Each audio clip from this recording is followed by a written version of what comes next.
দেখো আমি রেডি হয়ে গেছি, একটু পুজো দিতে যাব বলেছিলাম না নীল, তো সকাল সকাল পুজো দিয়ে নেবো। তো এখন 2টো বাজতে যায়, তো চলো পুজো দিতে দিতে দেখা হচ্ছে তোমাদের সাথে। তো এখন পুজো দেওয়ার উদ্দেশ্যে বেরিয়ে পড়ছি। দেখো বাইরে তো প্রচুর রোদ, আর আমি আমার ছেলেই যাচ্ছি। আর দেখছো রোদ কত, আর তার মধ্যে তো খালি পায়ে যাচ্ছি, কেন মহাদেবের মাথায় জল ঢালবো, একটু খালি পায়েই যাই। তো বেশিটা ভিডিও করতে পারলাম না, রাস্তার মধ্যে অনেক লোকজন ছিল আর গাড়ি যাচ্ছিল যেহেতু। তো চলে এসেছি মন্দিরের সামনে। দেখো মন্দিরে তো অনেক লোক এসে পুজো দিয়ে চলে গেছে।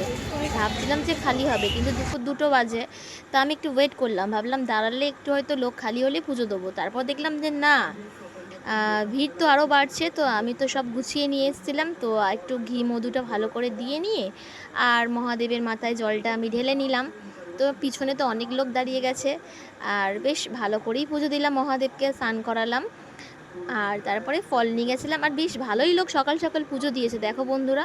কেন দেখো মালা আর ঠাকুরের ফল কিন্তু অনেক পরিমাণে পড়ে গেছে। আগে বলতো নীল সন্ধেবেলা পুজো হয়, তো এখন সবাই সকাল থেকেই দিয়ে দিচ্ছে।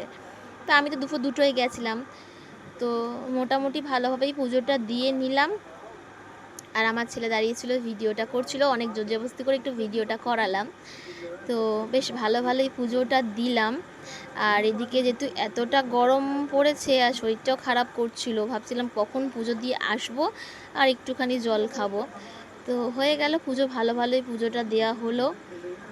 আর মহাদেবকে বলছি সব বাচ্চাদের যেন ভালো রাখে, আমার সন্তানটাকেও যেন ভালো রাখে। তো দেখো, আর মহাদেবের কাছে মাথা ঠুকতে একটা আম পড়েছে, তো পাশের মহিলা